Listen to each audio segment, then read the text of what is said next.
29 de setembro é o Dia Mundial do Coração. A data tem como objetivo conscientizar a população sobre as doenças cardiovasculares que podem acontecer em qualquer idade. E para falar sobre o assunto, eu recebo agora o cardiologista Henrique Pachon, coordenador da Sociedade Brasileira de Arritmias Cardíacas. Tudo bem, doutor? Tudo bem, boa tarde. Boa tarde.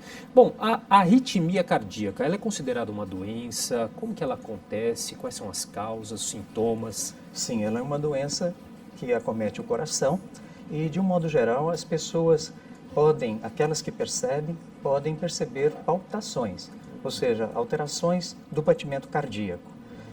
Podem acontecer de formas mais severas ou de formas mais leves. E há alguns pacientes que sequer percebem que são portadores de uma arritmia. E ela pode acontecer a qualquer idade? Em qualquer idade. Nós temos pacientes desde a fase intrauterina, ainda nem nasceu e já tem o diagnóstico de arritmia dentro do útero da mãe e, inclusive, depois, durante a vida toda, até a velhice, ele pode chegar a ter a arritmia. Ou não, ou pode não ter também essa arritmia propriamente dita, Sim. né? Na verdade, o coração é uma máquina muito complexa e o tempo de uso gera um desgaste natural. Então, mesmo aquelas pessoas que nunca tiveram arritmias poderão vir a ter na velhice, justamente pelo desgaste natural do coração. E se nós vivermos o suficiente, provavelmente vamos ter arritmia em algum momento da vida. Agora, ela tem níveis aí diferentes de gravidade, doutor? Sim, como eu já tinha comentado inicialmente, há pessoas que têm arritmia e sequer sabem que são portadores de arritmia. E outros têm, às vezes, uma arritmia muito simples e, mesmo assim, percebem e se incomodam de uma forma bastante intensa. Então, de um modo geral, os sintomas não representam a gravidade da doença. Então, é muito importante que a pessoa que tem algum sintoma procure atendimento médico para identificar se é uma arritmia de risco ou se é uma arritmia inocente que só vai eventualmente trazer algum desconforto. Quais são as doenças cardiovasculares mais comuns aqui no Brasil? De um modo geral, são as mesmas no mundo todo.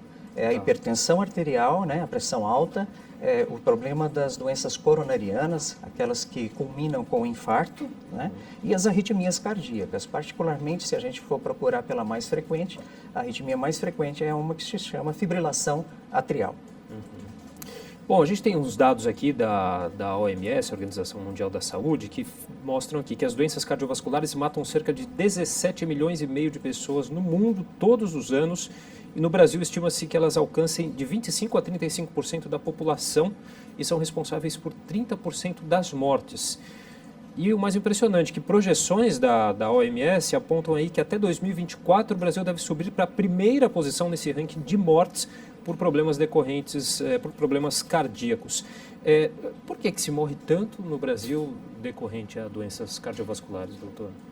Eu acredito que seja porque o Brasil ainda é um país que está em desenvolvimento e nós ainda não aceitamos todas as informações que já temos a respeito do controle das doenças cardiovasculares e que já são praticadas nos países mais evoluídos. Então, nós estamos vindo de uma época praticamente onde não se tinha conhecimento do que deveríamos fazer para evitar e estamos entrando numa condição mais moderna, atual, com todos os problemas da sociedade moderna, mas ainda com hábitos de vida inadequados.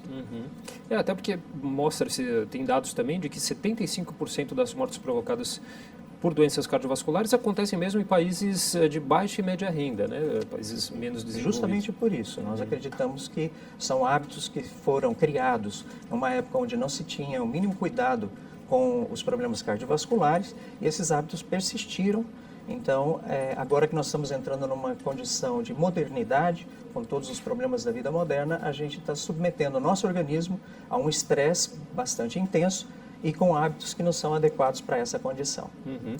Agora, falar um pouquinho dos serviços públicos de saúde. Eles estão preparados para serviços emergenciais, os mal súbitos?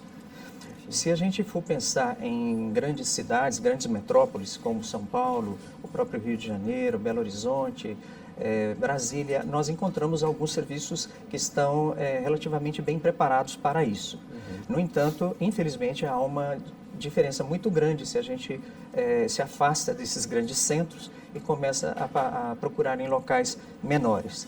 Então, há uma deficiência nesse sentido, sim. Qual a importância que tem, doutor, campanhas educativas? Nós temos, como que elas são? Isso eu acho que é fundamental. Talvez seja o investimento mais barato que possa ser feito em saúde pública, orientação da população. Nós tivemos uma experiência muito interessante com crianças. Então, nós fizemos a SOBRAC, apresentou uma palestra e aulas para alunos de escolas de ensino médio, e a gente ficou impressionado com a aceitação, com o interesse que eles mostraram em aprender e, fundamentalmente, o fato deles levarem para casa essas informações que foram passadas para eles. Então, é uma forma fantástica, barata, de levar conhecimento à população para evitar situações de saúde, de um modo geral, que poderiam, evidentemente, ser evitadas com manobras muito simples. Uhum. Agora, doutor, há medidas aí que cabem na prevenção da maior parte das doenças cardiovasculares? O que deve ser feito aí quais os cuidados que devem ser tomados?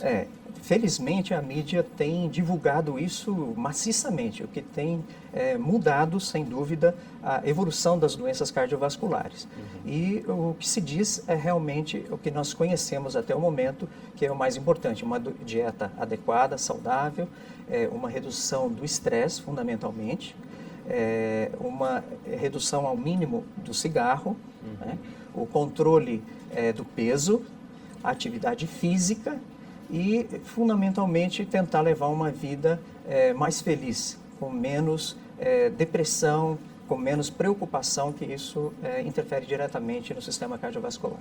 Tá certo, doutor. Queria agradecer muito sua participação aqui no nosso jornal. Conversei com o cardiologista Henrique Pachon, coordenador da Sociedade Brasileira de Arritmias Cardíacas. Muito obrigado. Eu que agradeço.